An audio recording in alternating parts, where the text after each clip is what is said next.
you're not in the game, you can't win. Big prizes, big prizes. All right, last call. If you're in there hiding, come on out. They're going to play the game. All right.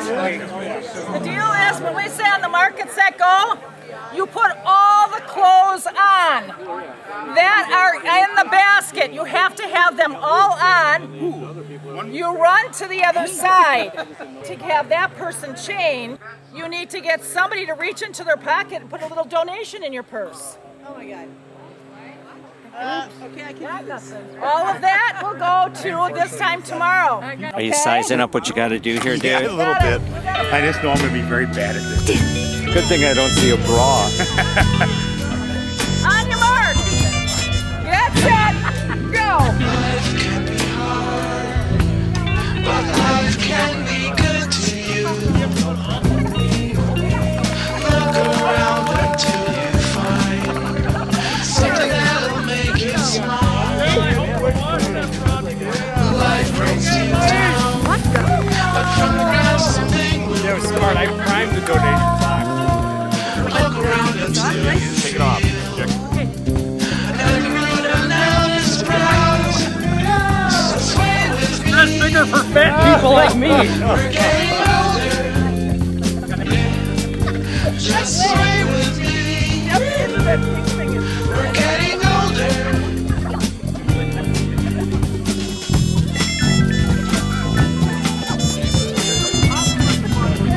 He needs like a AAA, not a D. Life can be hard, but life can be good to you.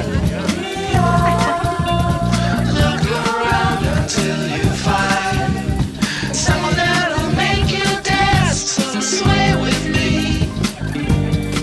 We're getting older. Yeah. Just sway for now. We're getting older. What do I do? Sway with me. Oh, you already got the donation. We're getting older. Yeah. Just sway for now. We're getting older. Oh my gosh, this big. Make some Voices stay young, will make you singing along. Voices stay young, will make you singing along. Bodies stay young, will make you dancing along. Bodies stay young, will make you dancing along. Voices stay young, will make you singing along. Bodies stay young, will make you dancing along. life brings you down to the ground, and from the ground we grow up. Look around this crazy town. Doesn't it just make you smile? Now's the time. We're getting older together. Now's the time. We're getting older. Yeah. Now's the time.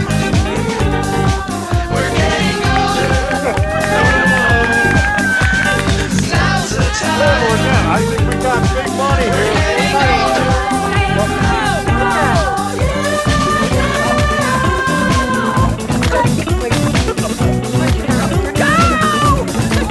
Singing along.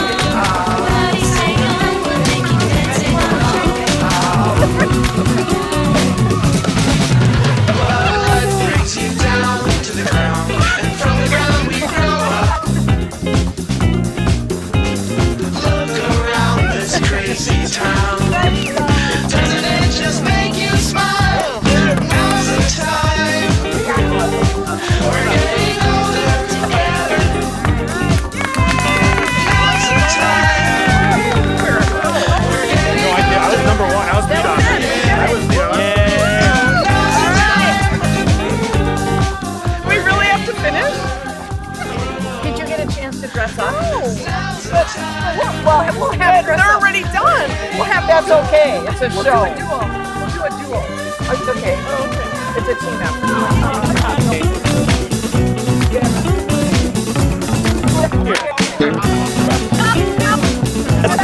Got your donation bag? Okay.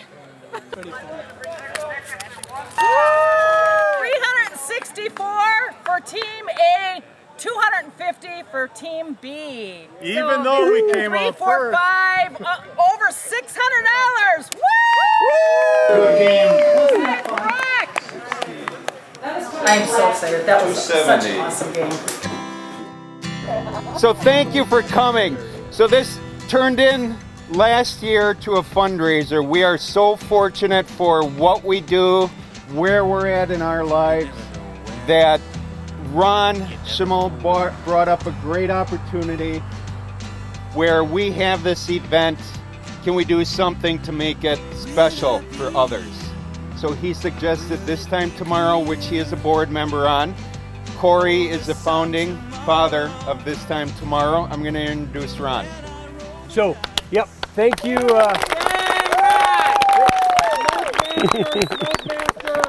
Thanks. So first off, thanks to Rick and Donna. So they fund all this out of their pockets, and they are so gracious to have This Time Tomorrow as the foundation for the fundraising. So I just do the meat. That's it. And it started at 1 o'clock this morning. Smoking the meat is fun. We've got some brisket, we got some spare ribs, and we've got some pulled pork. So, and then Scott and Brenda, who's a smoker as well. He's got some mac and cheese. So, but the real reason is that we're here is obviously Rick said friendship, but everybody coming together and helping out This Time Tomorrow. The cool thing about it is we were actually to help out a family member of the Union House staff. So Michelle, one of the staff, her mom was diagnosed with cancer. And what we do is we go out and we do random acts of kindness. So Rick nominated Michelle's mom, and then we presented Michelle's mom with a random act of kindness at the Milkman game, which was really cool.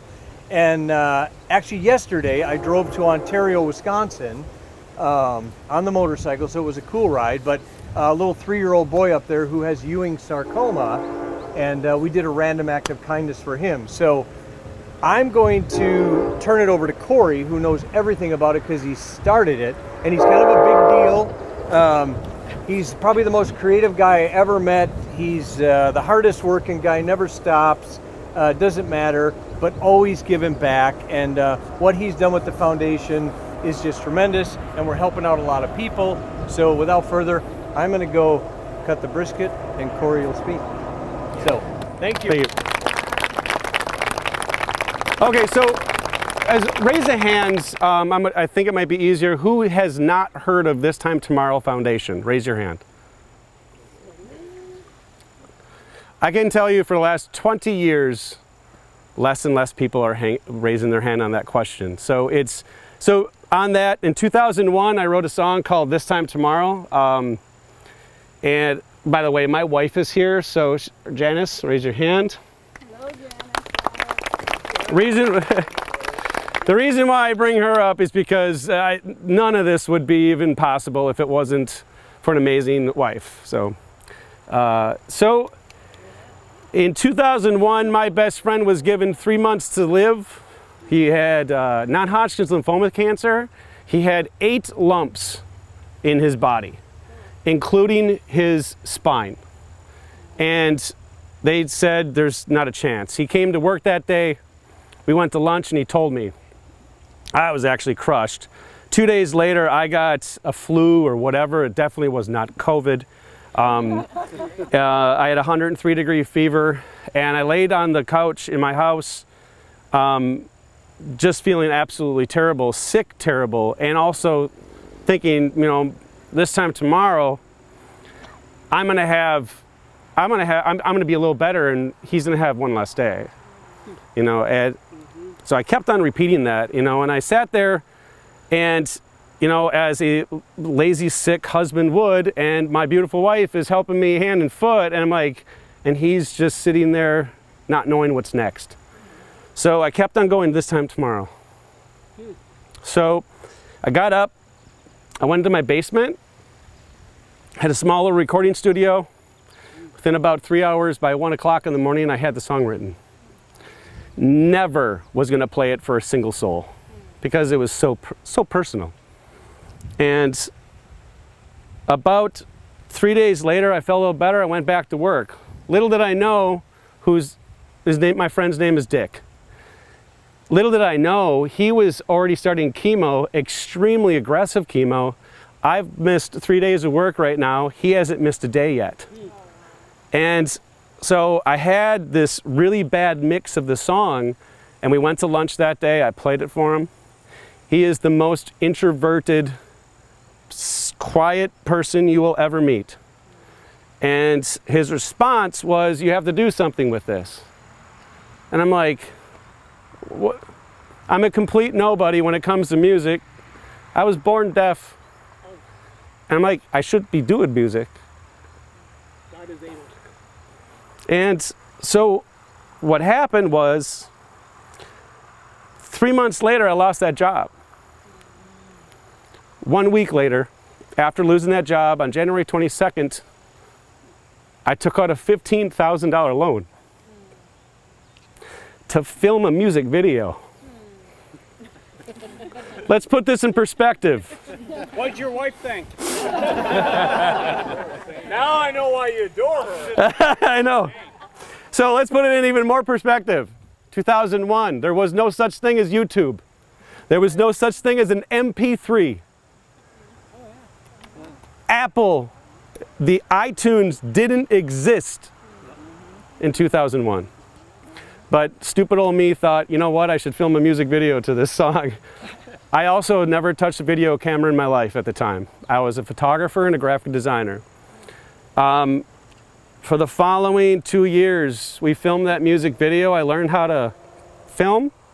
I went on a small little tour with these cover bands that did 50s music. I opened up for them. I sang just the song, and that's it, told the story. Spit in my face, pushed while performing. The worst horrible experience of my life was trying to do something good. So I decided to stop. And after 2 years, I'm like, I'm done, I can't do this. I literally told Janice, I'm like, I would have more success trying to do, this is gonna sound terrible by the way, but I did say this, I'd have more success trying to do a mass suicide with Kool-Aid than to do this. And it was killing me, so I decided to stop. At the time, we gave the money to the Leukemia Lymphoma Society. And fast forward to 2010, LLS calls me up. They're saying, hey, oh yeah, by the way, Dick is still alive today.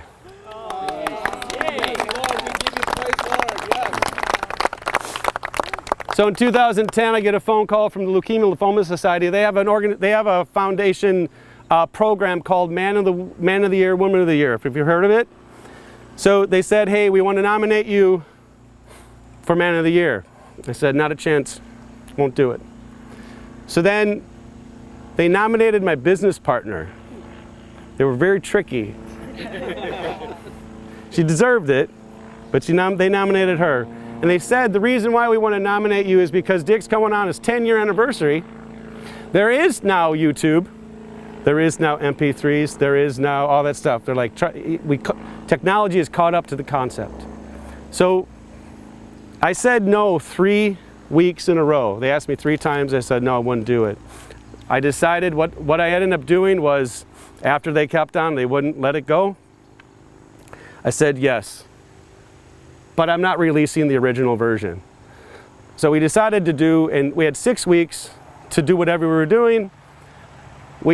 I decided to do We Are the World. I'm like, how cool would it be to grab 50 musicians from the state of Wisconsin and do this song? 6 weeks later, we premiered TTT 2. 56 musicians. And Oprah almost did a show. I get very emotional. It's all right. It's all right. It's all right. Do it. She knows that. So we decided to do that. My business partner Deb wins Woman of the Year. We raised about $27,000 that year. They came back and they said, hey, you should do it again next year. They would try to nominate me the following year. I said no again.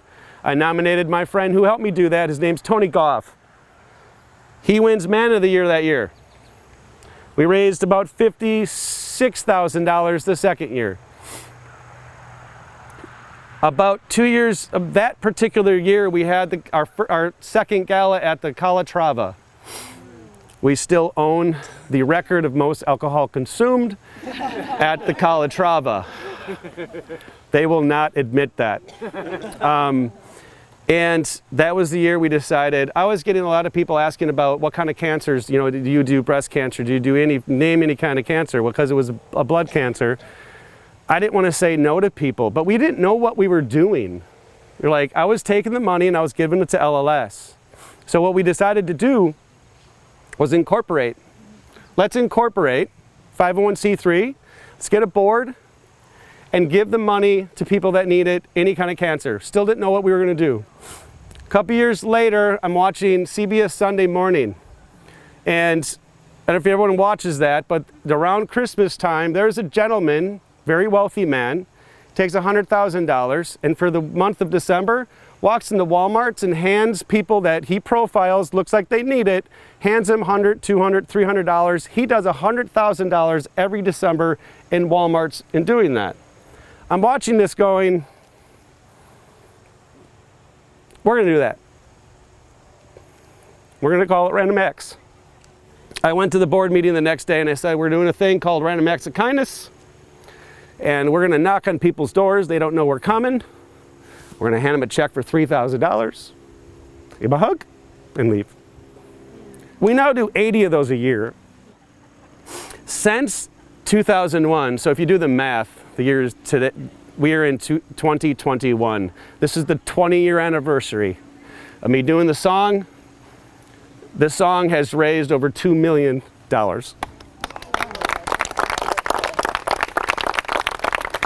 The thing that makes it most amazing is not necessarily that large number of $2 million, but the fact that 97% of every penny goes to RACs. And we are probably one of the only foundations in the country that can say that. So, and a lot of the times it's 100% because a lot of the times, for example, we have a Pop's corn stand that we have corn. They raised $15,000 at that corn stand last year. It's incredible. Every single, we would make the money, we literally took that money into the rack next week. So we were literally taking the money and going right into people's homes the very next week. Last year we shut down for about 3 months because we didn't know what we were gonna do. But we did, we figured it out. Ron was the one that actually figured it out. He figured out a process to go to someone's house and not actually go into the house and all this kind of stuff. 3 months after we kind of shut it all down, we picked it back up. And we've done 20 this year so far, and there's about, we'll probably do about 50 to 60 again this year. And we are going coast to coast. We partner with Northwestern Mutual Life. They have an office in every single state. And we basically call them up, and if they will drive up to 2 hours to deliver a rack for us, to keep our expenses to nothing. And I'll even fly, and Ron, he's been driving all over the state and beyond to deliver racks. So the one thing that I'm very proud of is things like what you guys are doing here today. A lot of people don't realize these little things is what allows us to do what we do. We are 100% volunteer base. Every single board member is a volunteer. The companies that are on the board are the ones that pay for the expenses. My company, Z2 Marketing, we pay for everything. We do the hosting, all the videos is all filmed, it's all donated. Tony Goff of Goff Enterprises, he pays for a lot of the sound systems.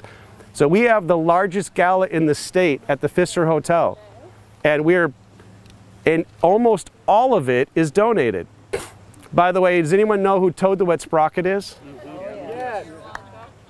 So Janice and our girls were just in California 2 weeks ago recording this time tomorrow 13 with Toad the Wet Sprocket. Some of the acts that have done this song, a couple years ago, the band, 2 small bands, Rascal Flatts and Chicago, joined forces and recorded the song. It has done an amazing thing. It's been certified platinum, and by the gala in November, the song will be certified double platinum.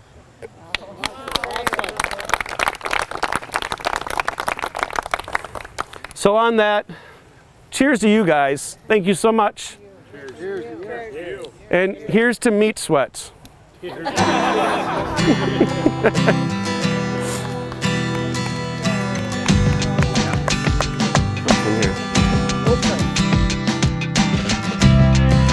never know when, you never know why.